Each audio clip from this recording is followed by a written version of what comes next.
Hello student, welcome to my channel read to break free. आज का हमारा topic है भारतीय दर्शन। आज हम इंडियन फिलोसॉफी के बारे में पढ़ेंगे, देखेंगे कि दर्शन क्या है, दर्शन के विकास का कारण जानेंगे, इनकी शुरुआत कब से हुई है उनको देखेंगे, वेद और उपनिषद क्या है और ये किस दर्शन से कैसे संबंधित है इसके बारे में देखेंगे। साथ ही साथ जो इंडियन फिलोसॉफी का जो मेन पार्ट है आस्तिक और नास्तिक संप्रदाय को डिटेल्स देखेंगे। तो स्टार्ट करने से पहले बता दूं, अगर आप कोई कॉम्पिटिटिव एग्ज़ाम की प्रिपरेशन कर रहे हैं, चाहे वो आपका एस्टेट लेवल का हो या फिर सेंट्रल लेवल का, आपको हर एग्ज़ाम जैसे कि railway, SSC, UPSC, state PSC और व्यापम जैसे हर एग्ज़ाम में यहाँ से आपको 2 से 3 क्वेश्चन देखने को मिल जाएगा। इसके अलावा सीजी में एसआई का पोस्ट आया है, उनके सिलेबस में भी इंक्लूड है और सीजी प्री में भी इनसे क्वेश्चन पूछे जाते हैं। तो एग्ज़ाम के पॉइंट ऑफ व्यू से ये टॉपिक जो है वो इम्पॉर्टेंट हो जाता है, तो इस वीडियो को ध्यान से सुनेंगे और अपनी तैयारी को बेहतर करेंगे। इसके अलावा हम आज की वीडियो में जितना भी टॉपिक कंप्लीट करेंगे उससे रिलेटेड एमसीक्यू भी सॉल्व करेंगे, जिससे एक छोटा सा रिवीजन हो जाए और दिमाग में जो बात है वो सेट हो जाए। तो आज के वीडियो में हम दर्शन क्या है, उनके विकास, शुरुआत और वेद और उपनिषद को देख लेंगे। यहाँ पे जो आस्तिक और नास्तिक संप्रदाय है ये बहुत ही लंबा आपका टॉपिक है और ये बहुत इम्पॉर्टेंट है, यहाँ से क्वेश्चन पूछे जाते हैं। तो इसको हम धीरे धीरे नेक्स्ट वीडियो में लेते आएंगे। तो चलिए स्टार्ट करते हैं। दर्शन क्या है? दर्शन क्या है, इसको जानने से पहले हम देखेंगे कि दर्शन के विकास के पीछे का कारण क्या है, इसकी ज़रूरत क्यों पड़ी, आखिर हमें दर्शन की ज़रूरत क्यों पड़ी। तो चलिए देखते हैं। तो दर्शन के विकास का मुख्य कारण है मनुष्य की जिज्ञासा। क्योंकि मनुष्य एक बुद्धिजीवी प्राणी है, तो उनके मन में अपने आसपास की चीज़ों को लेके, अपने ब्रह्मांड को लेके, अपने एग्जिस्टेंस को लेके मन में कई सवाल उठते हैं। जैसे कि मैं कौन हूँ, मेरा जन्म क्यों हुआ है, मेरे जीवन का उद्देश्य क्या है, ये सृष्टि क्या है, सृष्टि का विकास कैसे हुआ, भगवान का अस्तित्व है या नहीं। तो इन तमाम सवालों पे ये गहन चिंतन करते हैं, मतलब डीप कंटेम्पलेशन करता है और इनका आंसर, उत्तर खोजने का प्रयास करता है और इसी से ही दर्शन का विकास हुआ है। अगर मैं इन शॉर्ट कहूँ तो दर्शन के विकास का मुख्य कारण है मनुष्य की जिज्ञासा और सत्य की खोज। अपने सवालों के उत्तर खोजने के लिए ही दर्शन का विकास हुआ है। अब हम देखेंगे कि दर्शन क्या है। अगर मैं इन शॉर्ट कहूँ तो किसी विचार पर गहन चिंतन ही दर्शन है। अगर मैं भारतीय दार्शनिक की बात करूँ तो वे कहते हैं कि दर्शन वो नॉलेज है जिसके माध्यम से हमें सत्य से साक्षात्कार होता है, सत्य से साक्षात्कार होता है, एक राइट व्यू, एक सही मार्ग मिलता है, एक सही मार्ग दिखता है, राइट व्यू प्राप्त होता है। इसके अलावा भारतीय दर्शन कहता है कि जो दर्शन है हमें दुख से, कैसे हम दुख से छुटकारा पा सकते हैं, उसका मार्ग बताता है। कैसे? तो भारतीय दर्शन कहते हैं कि इस संसार में सभी व्यक्ति जो है वो दुखी है और दुख का मुख्य कारण क्या है? अज्ञानता। और जब हमें सही ज्ञान मिल जाता है, एक सही ज्ञान मिल जाता है, तो हमें मोक्ष की प्राप्ति हो जाती है और यही मोक्ष जो है हमें दुख से छुटकारा पाने का एकमात्र मार्ग बताता है। ओके, तो अब हम देखेंगे कि यहाँ पे क्या कहा गया है। तो देखिए, भारतीय दर्शन विश्व के प्राचीनतम दार्शनिक प्रणालियों में से एक है। यहाँ एक गहन चिंतन का विषय है जो मानव जीवन, संसार, आत्मा, ब्रह्मांड और मोक्ष के बारे में महत्वपूर्ण सवालों के उत्तर खोजने का प्रयास करता है। भारतीय दर्शन का जो मुख्य उद्देश्य है आत्मा और ब्रह्मांड के सत्य को जानना और इसका अंतिम लक्ष्य है आत्मा की मुक्ति और मोक्ष की प्राप्ति। अब हम देखेंगे कि दर्शन की शुरुआत कब से हुई है। तो दर्शन की शुरुआत जो है वो प्राचीन ग्रीस से माना जाता है, लेकिन भारत में इनकी शुरुआत जो है वो वैदिक काल से माना जाता है। वैदिक काल से हमें, वैदिक काल के बाद बौद्ध और जैन आए, उसके बाद आधुनिक काल तक हमें जो दर्शन का जो स्वरूप है वो हमें अलग अलग देखने को मिला है। वैदिक काल में वेद और उपनिषद का विकास हुआ। इनका प्रभाव जो है वो दर्शन में बहुत ही गहरा पड़ा।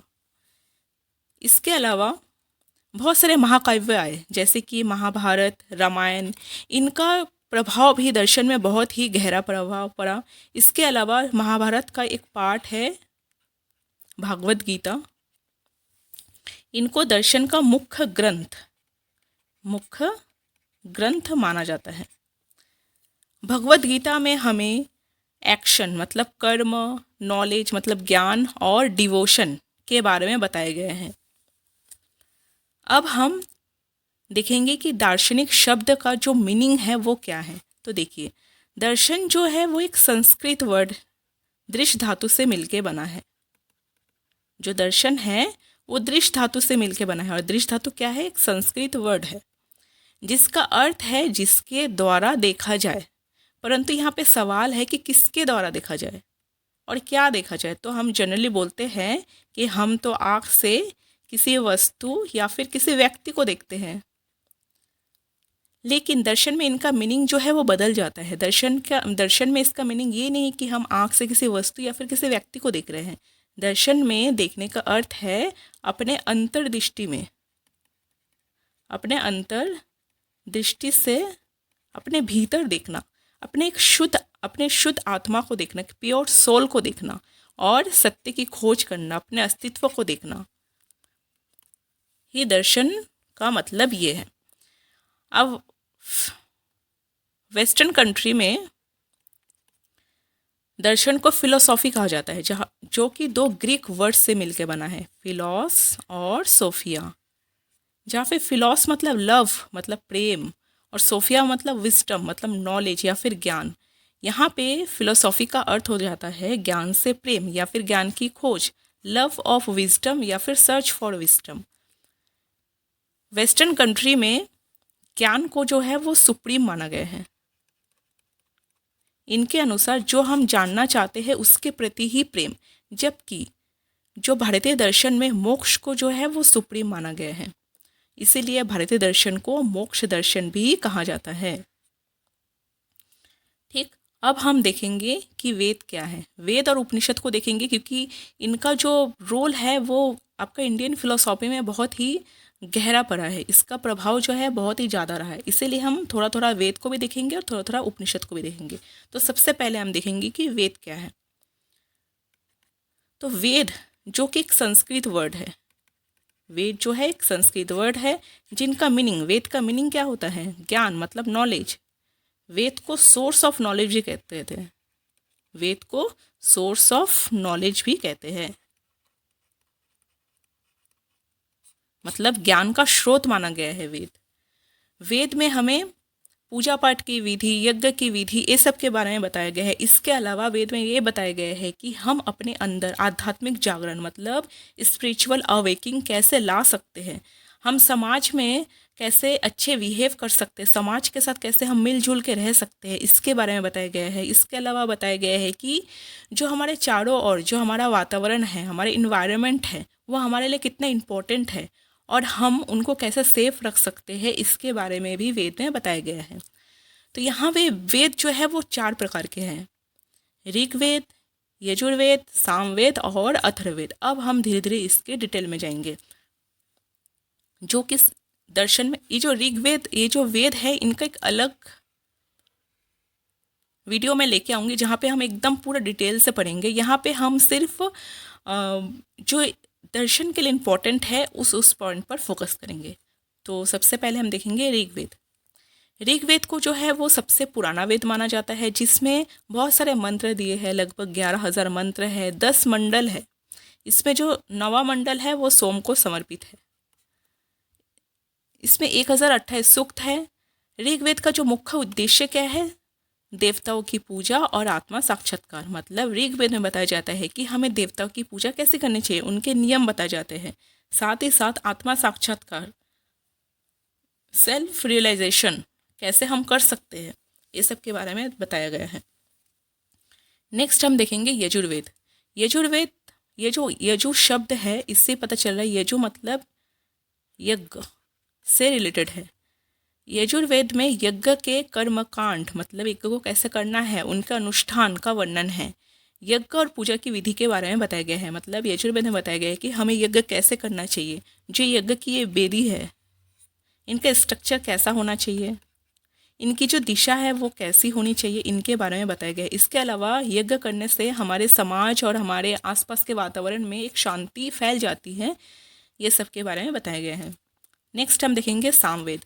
सामवेद को संगीत का वेद भी कहा जाता है। ये देखिए, सामवेद जो है वो संगीत और भक्ति का वेद माना गया है। इनमें ऋग्वेद के कुछ मंत्र का संगीत में प्रस्तुतिकरण किया जाता है। मतलब ऋग्वेद और यजुर्वेद में जो मंत्र का उच्चारण किया जाता है, सामवेद में उन्हीं मंत्रों को एक संगीतमय तरीके से प्रस्तुत किया जाता है, प्रेजेंट किया जाता है।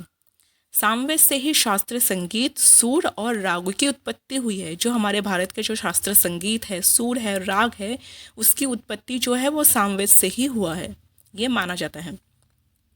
नेक्स्ट हम देखेंगे अथर्ववेद। अथर्ववेद को आध्यात्मिक चिकित्सा या विज्ञान का वेद भी माना गया है। अथर्ववेद जो है वो अन्य वेद से थोड़ा अलग है। क्यों? क्योंकि अथर्ववेद में जो ऋग्वेद यजुर्वेद में जो भी मंत्र है वो सब तो दिया है, इसके अलावा एक्स्ट्रा जो है वो जादू टोना और औषधि का जो मंत्र है वो भी दिया हुआ है। इसके अलावा सामवेद में बताया गया है कि हम अपने आप को शत्रुओं से कैसे रक्षा कर सकते हैं, जीवन जीने की पद्धति कैसी है, ये सब जो है वो अथर्ववेद में बताए गए हैं। मेनली जो है अथर्ववेद में जो है वो जादू टोना और औषधि से संबंधित है, इसको याद रखेंगे। यहाँ पे हमारा जो वेद है ख़त्म हो जाता है। अब हम उपनिषद को देखेंगे। जो उपनिषद है वो वेद का ही अंतिम भाग है। जो वेद है उसका जो अंतिम चैप्टर है, अंतिम भाग जो है उपनिषद है। इसीलिए उपनिषद को वेदांत भी कहते हैं। क्यों? क्योंकि ये वेद का जो है वो अंतिम भाग है। वेद में जितना कुछ भी बताया गया है उनका जो पूरा सार है, जो पूरा समरी है, वो जो है आपके उपनिषद में बताए गए हैं। उपनिषद में मेनली आत्मा, ब्रह्मा और मोक्ष के ज्ञान के बारे में बताए गए हैं। टोटल जो है वो उपनिषद कितने हैं आपके? 108, जिसमें से 13 जो है वो प्रमुख है। हम कुछ कुछ उपनिषद देखेंगे जो इम्पोर्टेंट है, जो एग्ज़ाम में रिपीट होते हैं, पूछे जाते हैं, उसको हम देखेंगे। फर्स्ट है ईशोपनिषद। इसमें ईश्वर सर्वत्र के बारे में बताया गया है। इसमें बताया गया है कि ईश्वर जो है वो सभी जगह है और मनुष्य जो है वो अच्छे कर्म के द्वारा मोक्ष की प्राप्ति कर सकते हैं। ठीक। नेक्स्ट हम देखेंगे कठोपनिषद।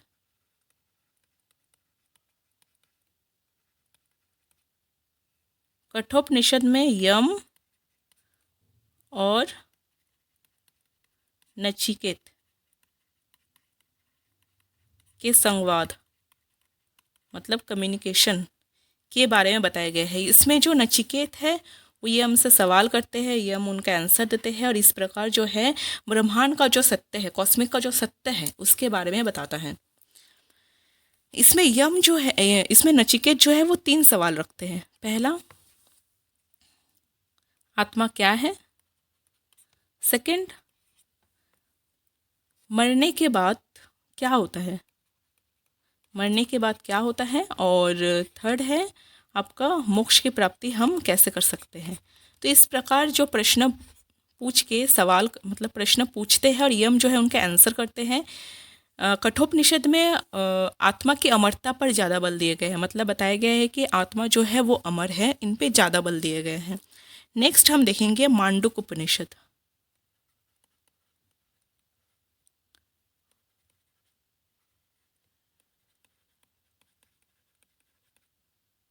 मांडूक उपनिषद, इसमें ओम की महिमा के बारे में बताए गए हैं। ओम कितना इम्पोर्टेंट है उसके बारे में आपके यहाँ इसमें बताए गए हैं। इसके बाद हम देखेंगे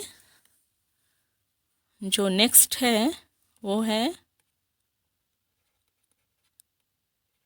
बृहदारण्यक उपनिषद। ये जो है ये सबसे बड़ा उपनिषद है। अच्छा, सबसे छोटा उपनिषद, उपनिषदों में ये जो है सबसे बड़ा है, और सबसे छोटा उपनिषद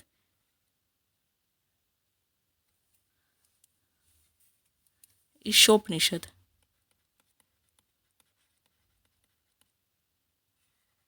ईशोपनिषद जो है वो सबसे छोटा है, और बृहदारण्यक उपनिषद जो है वो सबसे बड़ा है। इसमें जो है वो जीवन, आत्मा, मोक्ष और ब्रह्मांड के सिद्धांत के बारे में बताए गए हैं। जीवन, आत्मा, मोक्ष और ब्रह्मांड के बारे में बताए गए हैं।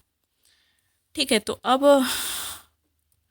आज हम इतना तक ही देखेंगे। जो नेक्स्ट वीडियो है उसमें हम आस्तिक और नास्तिक संप्रदाय को देखेंगे। तो अब तक हमने जितना भी पढ़ा है उसका जो है वो MCQ सॉल्व कर लेते हैं। तो चलिए, हमारा फर्स्ट क्वेश्चन है, दर्शन का मूल उद्देश्य क्या है? ऑप्शन ए भक्ति का अध्ययन, ऑप्शन बी जीवन के मूल तत्वों को समझना, ऑप्शन सी है केवल प्रार्थना करना, ऑप्शन डी है आध्यात्मिक शांति।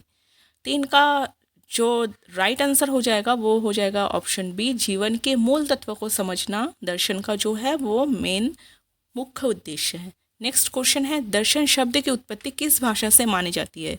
तो हमने देखा कि दर्शन जो है वो दृश्य धातु से मिलके बना है, जिसका अर्थ होता है जिसके द्वारा देखा जाए। तो ये जो दृश्य शब्द है ये कौन सा भाषा है? तो हमने देखा था कि ये संस्कृत है। तो यहाँ पे ऑप्शन ए जो है वो राइट आंसर हो जाएगा। नेक्स्ट है, दर्शन का उद्देश्य समाज में किस बात को बढ़ावा देना है? ऑप्शन ए है आध्यात्मिक ज्ञान और आत्मनिरीक्षण, ऑप्शन बी है केवल भक्ति का प्रचार, ऑप्शन सी है सामाजिक कर्तव्य की शिक्षा, ऑप्शन डी है शास्त्रों का प्रचार। तो यहाँ पे आपका जो राइट आंसर हो जाएगा वो ऑप्शन ए हो जाएगा, आध्यात्मिक ज्ञान और आध्यात्मिक निरीक्षण, मतलब स्पिरिचुअल नॉलेज और सेल्फ एग्जामिनेशन। नेक्स्ट है, दर्शन में किन बिंदुओं पर विचार किया गया है? ऑप्शन ए आत्मा, ऑप्शन बी प्रकृति, ऑप्शन सी ब्रह्मा या फिर सभी। तो यहाँ पे आपका दर्शन में जो है वो आत्मा पर भी आत्मा के बारे में बताया गया है, प्रकृति और ब्रह्मा तीनों के बारे में बताया गया है। तो यहाँ पे ऑप्शन डी जो है वो आपका राइट आंसर हो जाएगा। नेक्स्ट क्वेश्चन, वेद की कुल संख्या कितनी है? तो हमने देखा था कि जो वेद है वो 4 प्रकार के होते हैं, ऋग्वेद, यजुर्वेद, सामवेद और अथर्ववेद। तो यहाँ पे आपका ऑप्शन जो सी जो है वो राइट आंसर हो जाएगा। नेक्स्ट है, इनमें से वेद के प्रकार कौन कौन से हैं? Option A Samaveda, Yajurveda, Atharvaveda, option B Rigveda, Samaveda, Yajurveda, Atharvaveda, option C महाकाव्य उपनिषद, या ऑप्शन डी वेदों का कोई निश्चित प्रकार नहीं है। तो हम देखें कि जो वेद है वो 4 प्रकार के होते हैं, ऋग्वेद, सामवेद, यजुर्वेद और अथर्ववेद। इस प्रकार ऑप्शन बी जो है वो आपका राइट आंसर हो जाएगा। क्वेश्चन 7 है, उपनिषदों में मुख्यतः किस विषय पर चर्चा की जाती है? ऑप्शन ए धर्म, ऑप्शन बी ज्ञान और आत्मा, ऑप्शन सी कर्म और ऑप्शन डी संस्कृति। तो यहाँ पे जो है ऑप्शन बी आपका राइट आंसर हो जाएगा। जो उपनिषद है वो ज्ञान और आत्मा के बारे में बताता है। क्वेश्चन 8 है, वेद का कौन सा भाग वेदों के अंतिम हिस्से के अंतर्गत आता है? तो हमने देखा था कि जो वेद का जो अंतिम हिस्सा होता है उनको हम क्या बोलते हैं? वेदांत बोलते हैं। और वेदांत किनको बोला जाता है? Option A Brahmanya, option B Aranyaka, option C Upanishad, option D सभी। तो हम देखे थे कि जो वेदांत है वो उपनिषद को बोला जाता है। तो ऑप्शन सी जो है वो आपका राइट आंसर हो जाएगा। नेक्स्ट है, यजुर्वेद का मुख्य विषय क्या है? मंत्रों का संग्रह, धार्मिक अनुष्ठानों के विधान, जीवन की प्रक्रिया या पूजा की विधियाँ। तो हमने देखा था कि जो यजुर्वेद है वो अनुष्ठान के बारे में बात करता है, कर्म कांड और अनुष्ठान। तो यहाँ पे ऑप्शन बी जो है वो आपका राइट आंसर हो जाएगा। नेक्स्ट है, सामवेद में किस से संबंधित है? सामवेद जो है वो किससे संबंधित है? सामवेद किससे संबंधित है? ऑप्शन ए भक्ति शास्त्र, ऑप्शन बी संगीत और गान से संबंधित मंत्र, ऑप्शन सी ज्ञान के विषयों में श्लोक, या फिर ऑप्शन डी कर्मकांड। तो सामवेद संगीत का वेद माना गया है, तो यहाँ पे ऑप्शन बी जो है वो आपका राइट आंसर हो जाएगा, संगीत और गान से संबंधित मंत्र पर। नेक्स्ट है अथर्ववेद का क्या प्रदान करता है? जो अथर्ववेद है वो क्या प्रदान करता है? ऑप्शन ए है यज्ञ की विधि, ऑप्शन बी है ज्ञान और तात्विक चिंतन, ऑप्शन सी है औषधि और जड़ी बूटियों के विषय में जानकारी, तो ऑप्शन डी है उपदेश और शिक्षा। जो यज्ञ है वो अजुर्वेद में बताया गया है, यजुर्वेद में बताया गया है। तो यहाँ पे आपका ऑप्शन सी जो है वो राइट आंसर हो जाएगा।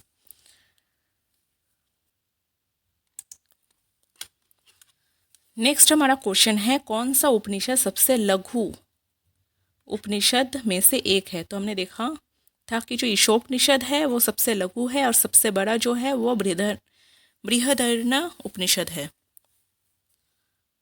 तो इस प्रकार जो है हमारा ऑप्शन ए जो है वो राइट आंसर हो जाएगा। नेक्स्ट है वेदांत शब्द का अर्थ क्या है? ऑप्शन ए वेदों का अंतिम हिस्सा, ऑप्शन बी वेदों का अध्ययन, ऑप्शन सी उपनिषद का हिस्सा, या ऑप्शन डी वेदों का संवाद। तो यहाँ पे वेदांत मतलब जो वेद का जो अंतिम भाग है उनको वेदांत बोला जाता है, तो यहाँ पे ऑप्शन ए जो है वो राइट आंसर हो जाएगा। नेक्स्ट है उपनिषदों की संख्या लगभग कितनी है? 10, 20, 108 या फिर 15। तो हमने देखा था कि जो उपनिषद है वो 108 है, तो यहाँ पे ऑप्शन सी जो है वो राइट आंसर हो जाएगा। सबसे प्रसिद्ध उपनिषद कौन सा माना जाता है? फर्स्ट है ईशोपनिषद उपनिषद, कठोपनिषद, मुंडक उपनिषद और सभी उपनिषद। तो यहाँ पे ऑप्शन ए जो है वो राइट आंसर हो जाएगा। ईशोपनिषद जो है वो आपका सबसे प्रसिद्ध फेमस उपनिषद है। नेक्स्ट क्वेश्चन है सामवेद का प्रमुख उपयोग किसके लिए किया जाता था? फर्स्ट है यज्ञ के समय गाए जाने वाले मंत्र, बी है ज्ञान के प्रचार के लिए, सी है कर्मकांड के लिए और डी है समाज सुधार के लिए। तो यहाँ पे ऑप्शन ए जो है वो राइट हो जाएगा और यज्ञ के समय गाए जाने वाले मंत्र के लिए। वेद और उपनिषद के अध्ययन का मुख्य उद्देश्य क्या है? ऑप्शन ए है भक्ति और पूजा, बी है आत्मज्ञान और मोक्ष, सी है समाज के नियमों का पालन और डी है वैज्ञानिक जानकारी। तो यहाँ पे ऑप्शन बी जो है वो राइट आंसर हो जाएगा, आत्मज्ञान और मोक्ष की प्राप्ति। नेक्स्ट है किस उपनिषद में मृत्यु के बाद की जीवन और आत्मा के विषय में चर्चा की गई है? कठोपनिषद, मुंडक उपनिषद, तैत्तिरीय उपनिषद या ईशोपनिषद। तो हमने देखा था कि जो यम और नचिकेत है उनके संवाद में नचिकेत ने मृत्यु के बाद के जीवन के बारे में क्वेश्चन पूछा था। तो ये कौन से उपनिषद में है? तो कठोपनिषद। तो ऑप्शन ए जो है आपका राइट आंसर हो जाएगा। तो इस प्रकार हमारे यहाँ पे जो दर्शन का जो शुरुआती पार्ट है, जो दर्शन का पार्ट 1 है, वीडियो में यहाँ पे जो है कंप्लीट हो जाता है। आई होप आप लोग को समझ में आया होगा। अगर कहीं पे भी दिक्कत है तो आप कमेंट सेक्शन में बता सकते हैं। नेक्स्ट वीडियो में हम जो आस्तिक और नास्तिक संप्रदाय है उनको देखेंगे, साथ ही साथ उनका MCQ भी सॉल्व करेंगे। आस्तिक और नास्तिक में बहुत सारे दर्शन देखने को मिलेगा आपको, जैसे कि सांख्य दर्शन, न्याय दर्शन, वैशेषिक दर्शन, योग दर्शन, चार्वाक, आपका बौद्ध, जैन। तो ये बहुत सारे दर्शन हैं, तो इसको मैं छोटे छोटे पार्ट में लेके आऊँगी। तो मिलते हैं हम नेक्स्ट वीडियो में। Take care and bye. तो मिलते हैं नेक्स्ट वीडियो में।